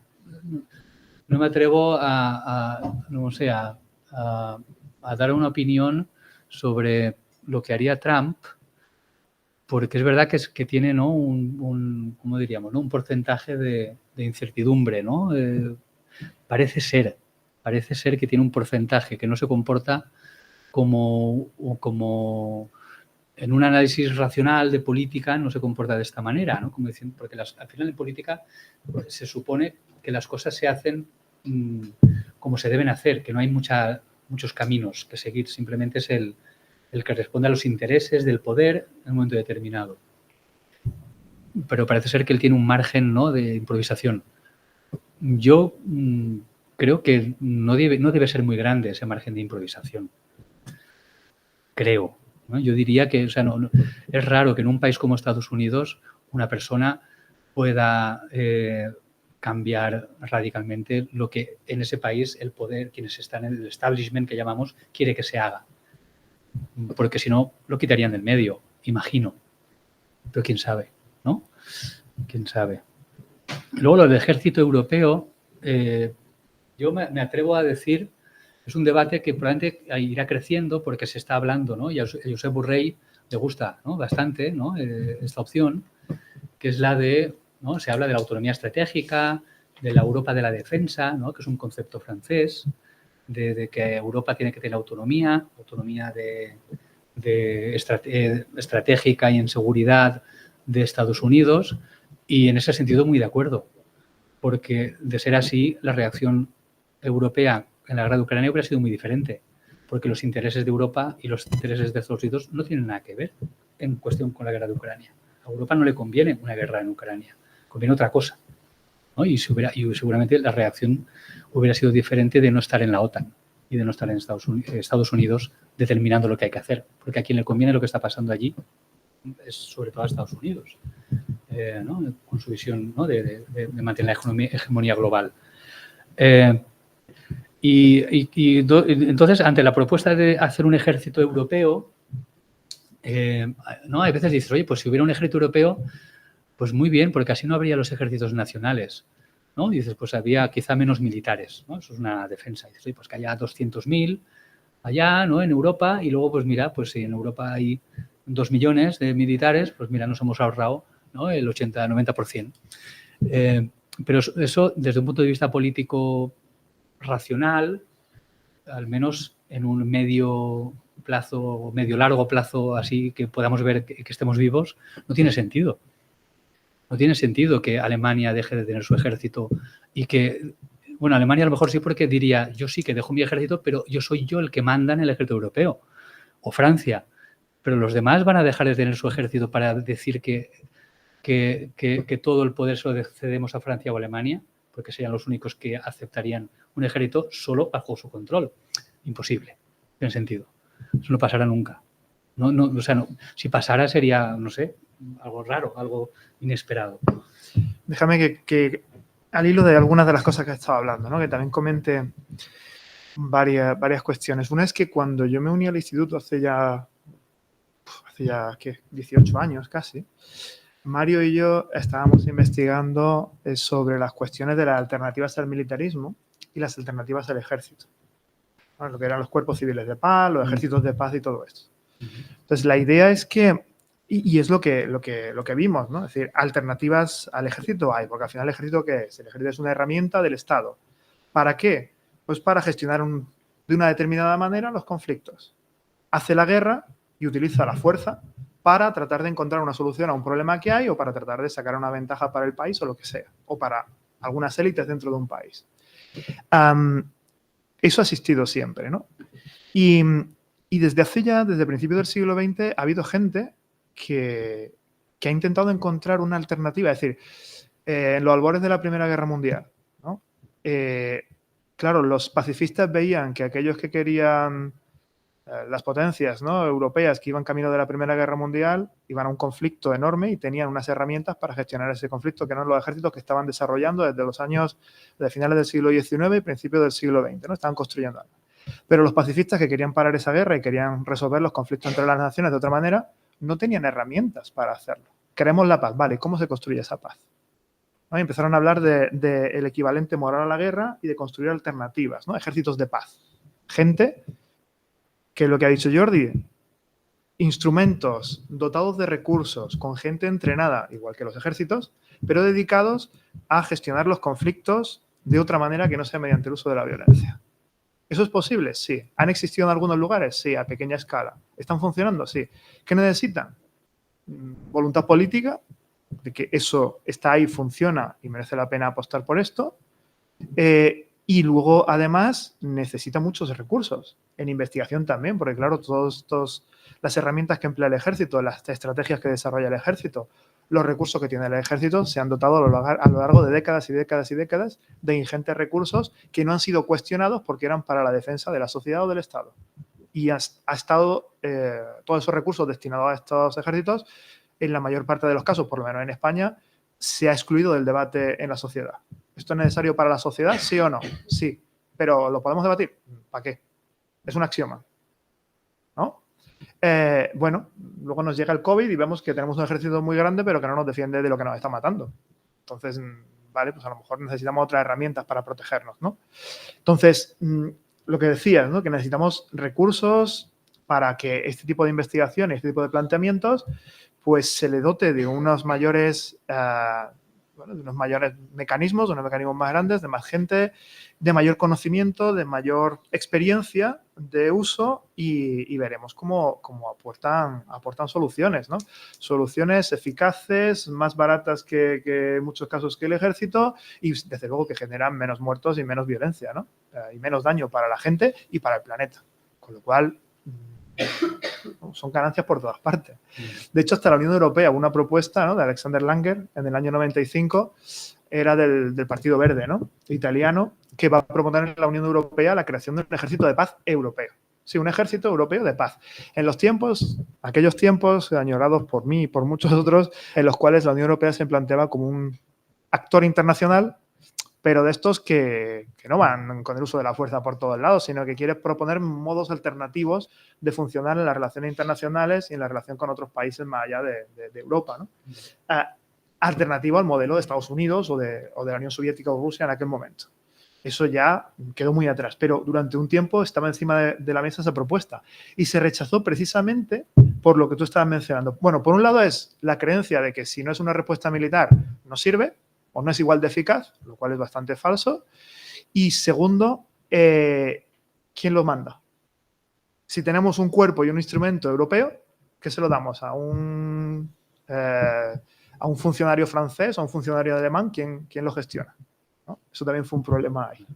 Pero bueno, son esas cuestiones que están sobre la marcha y que engarzan en parte con lo que han mencionado antes, ¿no? El informe que habéis elaborado sobre las alternativas al militarismo, ¿no? Y que, fijaros, cuando se produce la invasión de Ucrania por parte de Rusia, ocurre una cosa, y es que a la par que el Estado ucraniano ofrece una resistencia militar a la invasión, la sociedad civil ucraniana y parte de la rusa se están resistiendo a esa guerra. Y lo están haciendo sin utilizar la violencia, sin utilizar armas, mediante diferentes estrategias de acción no violenta, de resistencia civil. El informe de uno de vuestros compañeros y del ICIP también, sí, bueno, de Novak y de Novak y del ICIP en Barcelona, documentan en los 6 primeros meses cientos de ejemplos donde la gente está resistiendo de manera no violenta. Pero es más, existían planes que se les había ofrecido al gobierno ucraniano para organizar estrategias de defensa civil no armada y no violenta frente a una posible invasión rusa que ya se preveía desde 2014. Y en el año 2014, los gobiernos ucranianos ya tienen planes de defensa alternativa frente a una invasión rusa, sobre todo porque se pensaba que una invasión rusa no iba a poder ser evitada completamente mediante una respuesta militar, porque la superioridad militar rusa frente a la ucraniana, de partida, era superior. Y le proponían al gobierno ucraniano otras opciones. Aquello ni se consideró. Pero, digamos, ese conocimiento y esas alternativas están ahí. Faltan recursos y voluntad política para ponerlas en vigor, ¿no? En marcha. Bueno, ¿tenéis por ahí alguna pregunta más para Joan, si no me equivoco? Había un par, sí. Mario también. No, ¿se oye bien? Sí. Gracias, lo primero. Vale, perdón. Vale. Lo primero era preguntarte si, o sea, dado que es una evidencia, yo creo que los gobiernos más importantes del mundo, que son los más militarizados, pues tipo Estados Unidos, China, no van a desmilitarizarse, o sea, eso es una realidad. ¿Qué beneficios puede traer a otros países no, en una posición de menos poder desmilitarizarse en vez de generar una dependencia a la hegemonía? O sea, ¿qué beneficios podría traer?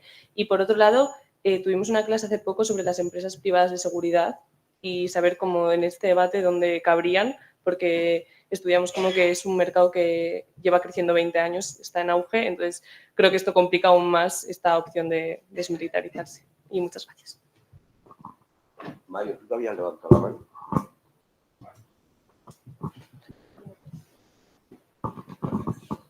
Autor del informe.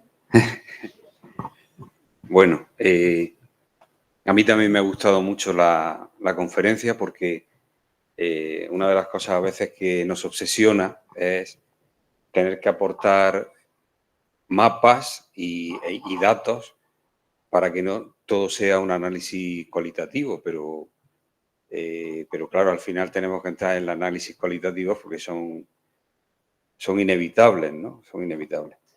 Uno de los análisis cualitativos es también, y se ha mencionado, porque en gran medida la intervención última de Diego Checa me ahorra a mí buena parte de mi intervención, ¿no? Pero vamos, son reflexiones también, ¿no? O sea, una de ellas, uno de los argumentos de peso son los argumentos históricos, ¿no? Es decir, qué papel han jugado los ejércitos históricamente en las sociedades, ¿no? Porque en las sociedades que vivimos siempre en una situación de transición, a veces por el avance del capitalismo, ¿no? Y nuevas relaciones capitalistas, otras ocasiones por la propia construcción de los estados en términos contemporáneos, otras por el papel del hecho, por ejemplo, nacional o del hecho diferencial, etcétera, etcétera. Los ejércitos han jugado un papel a veces de modernización de una sociedad y en otras ocasiones de rémora de una sociedad, ¿no? Entonces, pero sí es verdad que uno de los grandes problemas que tenemos en las sociedades contemporáneas todavía, y de hecho la última intervención de nuestra alumna, que ahora mismo no me acuerdo cómo se llama, pero en fin, la última intervención que ha hecho referencia a China y algún otro país, la relación entre partido único y ejército, ¿no? Como factotum que domina el poder en determinadas sociedades, en otras sociedades el ejército ha sido un árbitro. En cualquier conflicto interno ha sido un árbitro.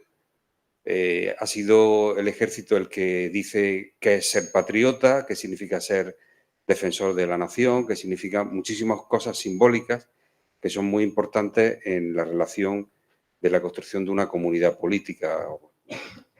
Eso por una parte, ¿no? O sea, ¿qué piensas tú al respecto? También otra cuestión es que el inicio de la conferencia está marcado por una pregunta, ¿no? ¿Consiguen los ejércitos la paz? Y le voy a dar la vuelta un poco al calcetín, sin que eso sea un calcetín, y es, bueno, imaginemos que los ejércitos consiguen la paz. Claro, pero ¿qué tipo de paz? Porque todos sabemos que después de que se establezca un acuerdo de paz hay que seguir trabajando.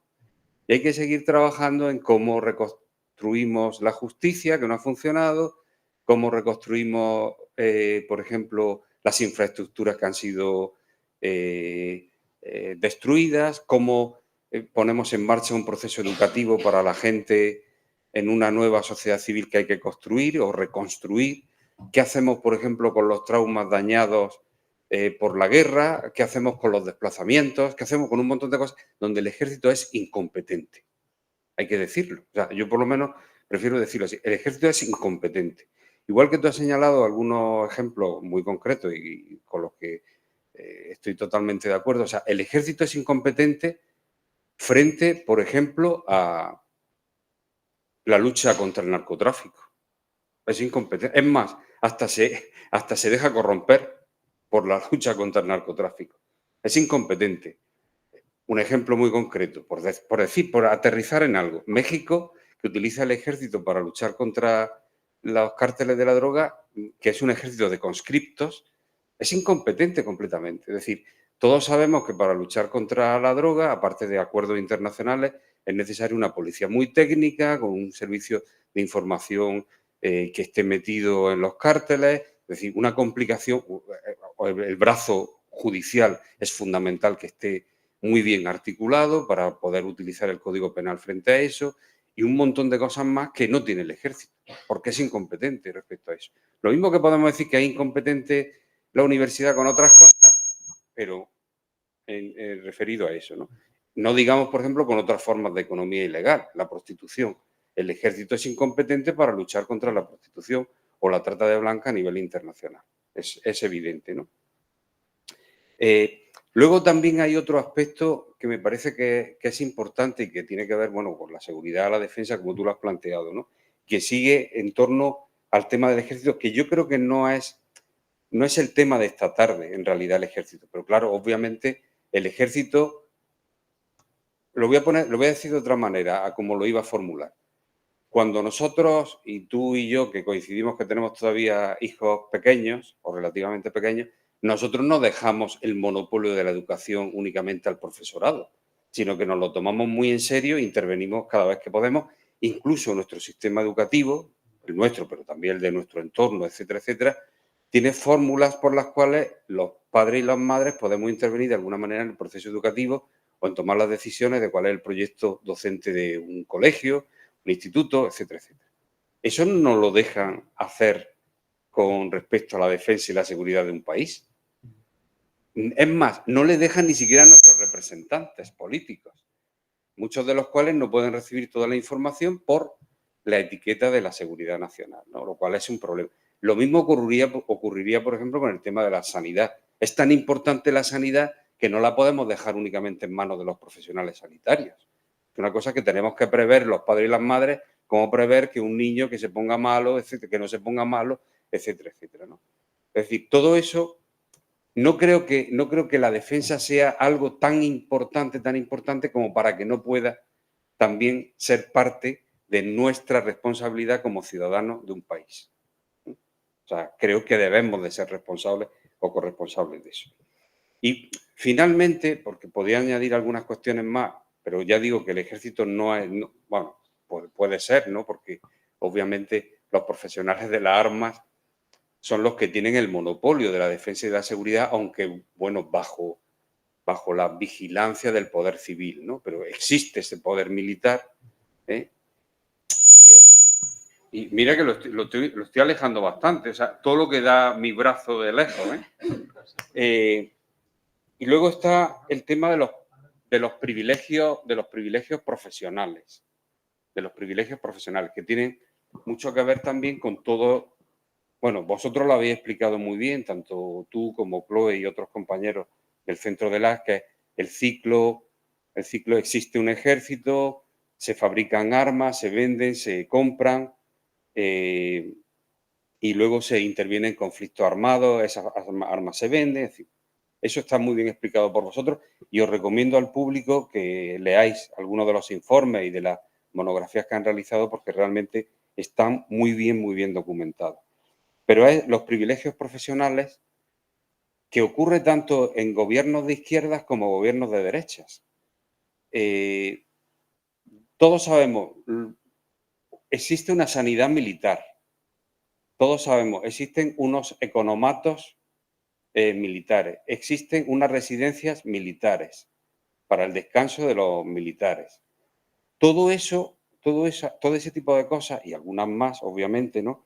Como es, por ejemplo, cierta educación militar. No me estoy refiriendo únicamente a España. Uno va a Colombia y uno tiene la Universidad Militar en Colombia, donde van civiles. Y uno tiene colegios donde van niños y niñas que son militares, sin ser hijos de militares. Es decir, la influencia del ejército más allá de lo que sería sus propias fronteras internas como cuerpo profesional, ¿no? A lo que me refería es que los ejércitos, ahora sí vuelvo a España, los ejércitos han conseguido meterse en las universidades públicas españolas a un coste realmente cero, o más bien incluso negativo para las universidades públicas españolas. Porque, bueno, dentro de los privilegios está poderse jubilar antes, y los que se jubilan antes y pasan a la reserva, pues pueden incluso optar a otras profesiones o a otros trabajos de carácter civil, gracias a que han recibido una formación pagado con todos nuestros impuestos, que al final ha, digamos, reforzado el privilegio de ciertos sectores profesionales del Estado frente a otros sectores también profesionales del Estado. Entonces, hay muchas cosas que son como un iceberg o como un iceberg, con cosas que se ven muy evidentes, como por ejemplo todos los mapas que tú has puesto muy bien, que son muy evidentes, pero hay otras muchas cosas que quedan por debajo del iceberg que realmente al final tienen muchísimo peso, pues como 6 partes respecto a 7 que son las que tienen un iceberg, ¿no? Una que se ve, pero las otras 6 son profundas, ¿no? Entonces, bueno, pero insisto, a mí me ha gustado muchísimo, lo que pasa es que, claro, el tema es que tiene tantas aristas que podríamos referirnos a muchísimas cosas, ¿no? Y nada, muchas gracias, Jordi. Gracias, Mario. Fíjate. ¿A quién le doy esto ahora? Pasarla para atrás. En uno de los informes del Centro de las, el del tema del gasto militar y demás, es muy sintomático, porque es que el debate no se plantea en términos políticos sobre en qué nos gastamos el dinero, sino que la cuestión militar no se reflexiona y no se ve afectada. En la época de recortes, después de la crisis de 2008 y demás, el segundo sector menos afectado de las políticas públicas fue la defensa y el ejército. Fue el sector que menos recortes sufrió en una década. Cultura, empleo, políticas activas de empleo, cultura, infraestructuras, todo eso se fue abajo. Lo único, creo recordar, sanidad, que se quedó más o menos igual que ellos. Igual. El resto, todos abajo. Pero es más, estamos viviendo el COVID, ya llevamos un año de COVID, hay que votar los presupuestos del Estado y el gobierno más progresista de la historia decide que se gasta el triple de dinero en investigación militar que en investigación civil sanitaria. El triple. Con el COVID funcionando. ¿Por qué? Porque no se cuestiona que el ejército hace falta, las armas hacen falta y la investigación militar es más importante que una epidemia que está matando por decenas de miles a la población española. No se excluye del debate, ¿no? Son con vuestros datos. Sí, sí. ¿Tenéis alguna preguntilla por ahí más?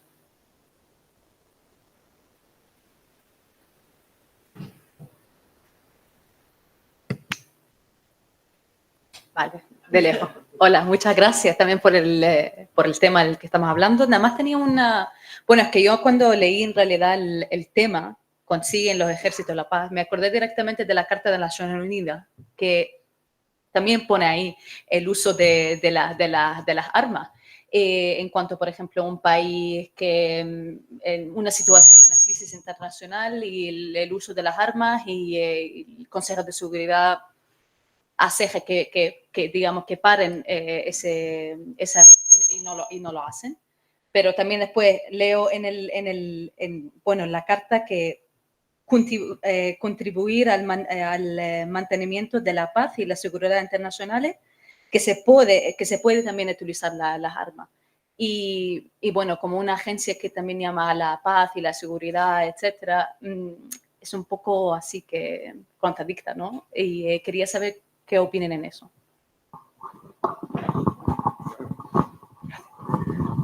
Disculpa, Diego, ¿hay alguien ¿hay preguntas en el chat? Bueno, un inciso. Como se ha hecho referencia a varios informes, en particular el de Contra la Guerra, Alternativas, ¿no? y Argumentos, ese está subido ya en la página de Miradas, en relación con la sesión de hoy. Y los otros se subirán, digo, para que nadie se inquiete, ¿no? Si no ha anotado, ¿vale? O sea, que digo para tranquilidad de todo el mundo, cuando queráis. A ver, pues unos comentarios breves sobre lo que habéis dicho en vuestras intervenciones. A ver, empezando por lo último, yo tengo aquí lo primero, así no se me olvida.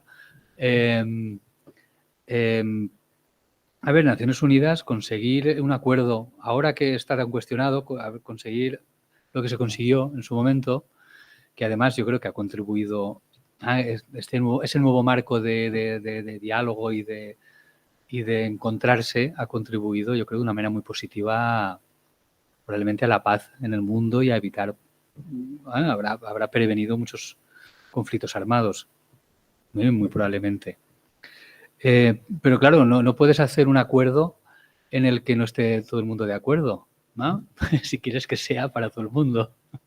Entonces, claro, aquí hay quien pidió que aparezca esto, porque si no lo firmo, y hay quien pidió que aparezca lo otro, que yo creo que era el espíritu, ¿no? Pero del espíritu a los acuerdos de última hora, las enmiendas que hicieron que firmara Estados Unidos, que firmaran quien tuviera que firmar, pues introdujo otros elementos. Se explica que en los inicios de Naciones Unidas y en el Consejo y desde el Consejo de Seguridad se le quería dotar de un ejército, ¿no? De un cuerpo de paz o un ejército de paz, un ejército de Naciones Unidas que pudiera suplir incluso a todos los ejércitos, algo así como el europeo, que se dice, pero claro, enseguida se paró esta idea y se desestimó porque claro, aquí surgía el problema de ¿y quién? ¿A quién ponemos mandando sobre este ejército? ¿Y qué país va a permitir que haya otro ejército superior ¿no? que pueda intervenir en sus intereses, ¿no? Digamos que no tiene ninguna lógica en cómo funciona la política y por eso no siguió adelante, pero como idea era interesante. Creo que se hablaba de un ejército, de hecho, de 400.000, que coincide con esos 400.000 que quizá ahora están haciendo misiones de paz. Curioso. Sobre si ahora nosotros, ¿no? Como decía, ¿no? Aitana, ¿no? Nos desmilitarizamos, esto nos generará más dependencia de Estados Unidos, ¿no? En el caso nuestro. Hombre, yo creo que más es imposible, tampoco cambiaría nada, ¿no? Y a lo mejor nos haría más barato, ¿no? O sea que al final tampoco la dependencia es total de las cuestiones militares de Estados Unidos y de la OTAN, de España y de prácticamente todos los miembros de la OTAN. ¿Verdad que la Unión Europea tiene un poquito, parece que algo diga, pero si te miras el Tratado de Constitución de la Unión Europea, está supeditada la defensa a la OTAN, a lo que se decida en la OTAN. O sea que tampoco hay mucho que hacer. Pero también es verdad que no estando en la OTAN o teniendo otro rol, también se puede estar en el mundo. Hay países de la Unión Europea que no están en la OTAN y no pasa nada. Estados Unidos no ha ido a bombardearlos y a ocuparlos para decir ahora estáis. Se puede hacer otra cosa. Se puede estar en el mundo y incluso con los mismos aliados ofreciendo otras cosas, ¿no? La seguridad el problema es que pensamos que en seguridad y defensa, cuando le ponemos quizá el término defensa es más difícil verlo, lo único que cuenta es la capacidad militar. Pero hay muchos otros elementos que puedes ofrecer para contribuir en ese acuerdo que quieras tener con quien quieras. También puedes decidir no tener un acuerdo con nadie. Podría ser. Pero si lo quisieras hacer, España tiene como país muchísimo que ofrecer, que es interesantísimo para Estados Unidos o para quien fuera, llegar a acuerdos para poder, ¿no?, en un lugar estratégico en el que está, el terreno, las capacidades económicas, políticas, culturales, etcétera. Tiene mucho más que ofrecer al mundo y seguramente funcionaría, como cualquier otro país. Sobre las empresas militares y de seguridad privada, solo un comentario. Es verdad que es un sector que va más, ¿no?, y que ha sido muy utilizado. Esto me lleva a una reflexión también relacionada con los ejércitos, ¿no? Es una reflexión no nuestra, ¿no?, sino que es una reflexión de Naciones Unidas, de los lugares donde se habla de una manera más oficial, ¿no?, y más tradicional. Esto tiene relación con ¿para qué sirven los ejércitos, ¿no? Digamos que el ejército, en principio, nos parece bien tenerlo para utilizarlo en aquellas ocasiones en las que yo, por ejemplo, que no sé hacer nada, ¿no?, de enfrentarme a ninguna amenaza violenta, ¿no?, yo saldría corriendo probablemente, pues oye, pues ante esta situación que venga alguien y haga algo, ¿no? Puedes pensar eso. Primero hay que ver la probabilidad de que eso pase, ¿no?, esas situaciones. Pero bueno, más allá, es verdad que en algunas ocasiones yo he trabajado en acción humanitaria en algunos años de mi vida y es verdad que esto me lo he planteado personalmente y lo hemos planteado con otras personas. En Congo, que he estado varias veces trabajando allá cuando estábamos, ¿no?, estaba en una ONG, ¿no?, Médicos Sin Fronteras, y había unas comunidades donde de momento llegaba la noticia de que había llegado la guerrilla y había quemado las casas, había violado a un montón de mujeres, había robado todo y la gente había huido hacia el bosque. Y después volvían. Ibas allá, ¿no?, hacías la intervención. Luego, al cabo del tiempo, llegaba una noticia que había pasado el ejército y había quemado otra vez las casas, había violado lo mismo. Y así. Y dices, oye, ¿y a esta gente no le defiende nadie? ¿No? Ahí es cuando dices, oye, que venga alguien y pare esto, por favor, ¿no? Y eso Naciones Unidas se lo ha planteado algunas veces. Dice, oye, que venga alguien y haga esto, como lo de Ruanda, por ejemplo. En Ruanda, ¿qué? Nadie intervino. Claro que no. Entonces, eso generó una crisis en el mundo humanitario e incluso en qué respuestas tenemos que dar, ¿no? Y de aquí surge la idea esta de la responsabilidad de proteger, ¿no? La R2P, ¿no? Responsibility to Protect, que es una evolución de las misiones humanitarias de paz y la hora las hacemos para proteger. En teoría suena bien, ¿sí? En el papel todo queda bien. Pero, ¿quién va a hacer esto? ¿Quién? Porque si los ejércitos existen para esto, pero luego no van a hacer esto, ¿para qué los tenemos? ¿Por qué? Porque, primero, probablemente porque quien está en el ejército no quiere hacerlo demasiado. Porque no se va, ¿no? Porque así a nivel personal tampoco te metes en el ejército para hacer esto, porque es demasiado arriesgado. Si fuera para hacer esto, habría muy poca gente voluntaria, ¿no?, que lo hiciera. Pero, además, los países no quieren hacerlo porque tiene un coste político y social en el país de origen muy alto que no están dispuestos a asumir. Tú no vas a enviar al ejército español a Congo a ayudar a nadie, porque como maten a una persona española, aquí se arma un revuelo que tenía un gran impacto político.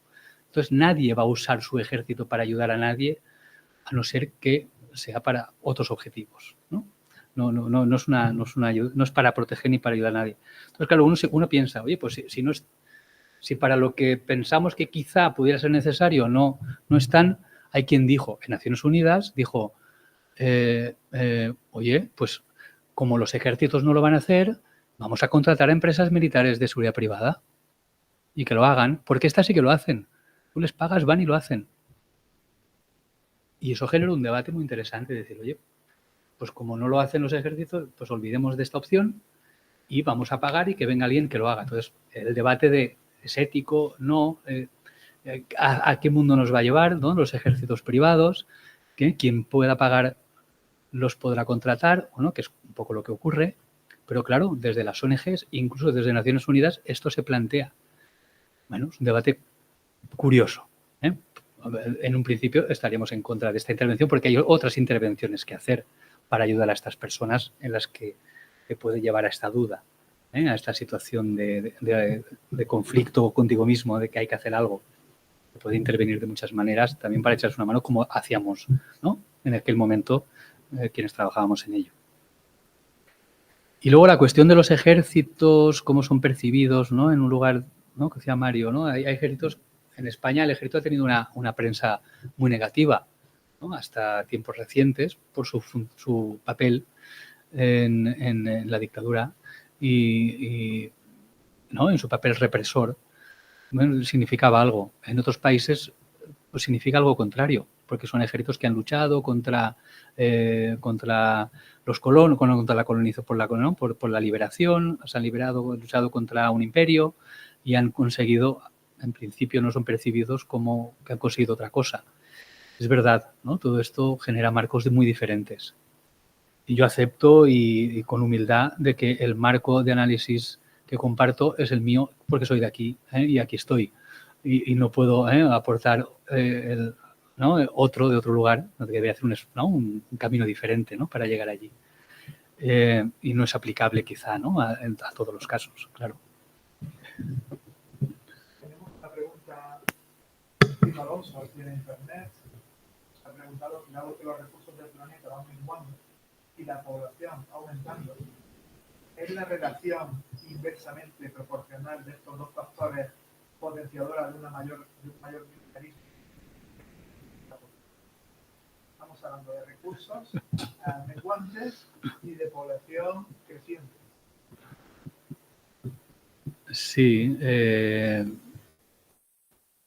A ver, cuando se pone toda la razón, cuando se pone en la lista de amenazas a la seguridad las migraciones, ¿no? O los movimientos de población, que se pone de una manera encubierta así las migraciones irregulares, cuando se pone el cambio climático, que aparece desde hace mucho tiempo como amenaza a la seguridad, yo creo que lo que hay detrás es una lectura de que en un contexto, o incluso el suministro energético, ¿no? El acceso, el asegurar el acceso a la energía que necesitamos, ¿no? Que también aparece siempre, ¿no? La seguridad energética tiene un nombre propio, se refiere a que cada vez hay menos recursos, somos conscientes, cada vez hay más población que vive en lugares, ¿no? Donde no va a tener lo suficiente para vivir y va a moverse, como ha sido siempre, pero quizá creciente, y que además en un planeta donde se van a generar condiciones de vida todavía, ¿no? Más difíciles más difíciles en muchos lugares, que van a obligar, van a empujar, van a ser el efecto huida, no el efecto llamada que llamamos, que se llama desde otro lugar, sino el efecto huida de muchas personas que van a decidir ir a otros lugares a vivir para simplemente sobrevivir. Claro, esa lectura es compartida, yo creo, probablemente por todo el mundo. Vamos hacia un mundo así. El problema es qué hacemos frente a esta situación.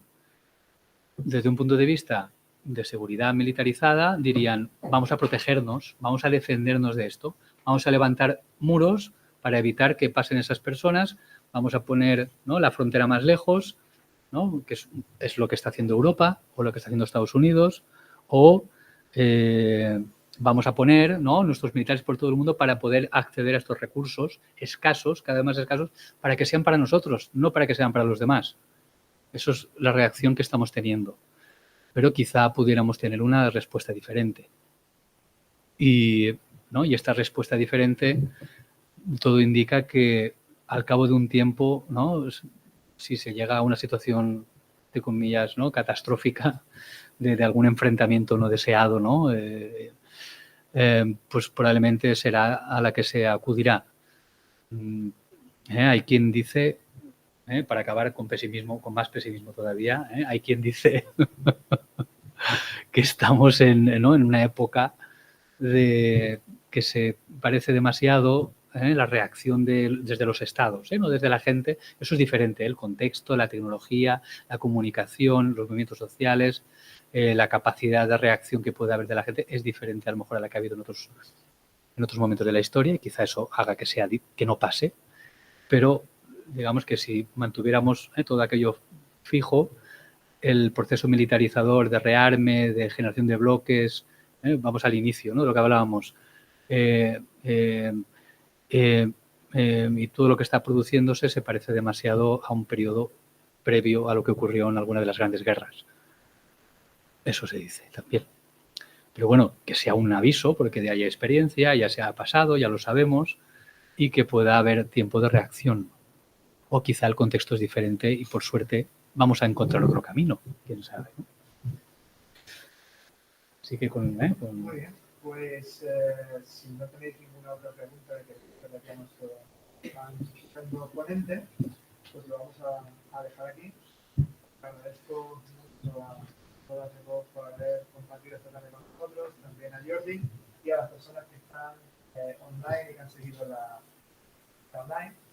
Como siempre, va a quedar grabada la conferencia y será subida al espacio de Miradas al Mundo. Y los materiales también que se han presentado aquí, el informe del Centro de Arte, algunos otros que aparecen también de Miradas al Mundo asociados a esta propuesta. Y nada más, muchísimas gracias por estar aquí y nos vemos en la próxima edición de Miradas al Mundo.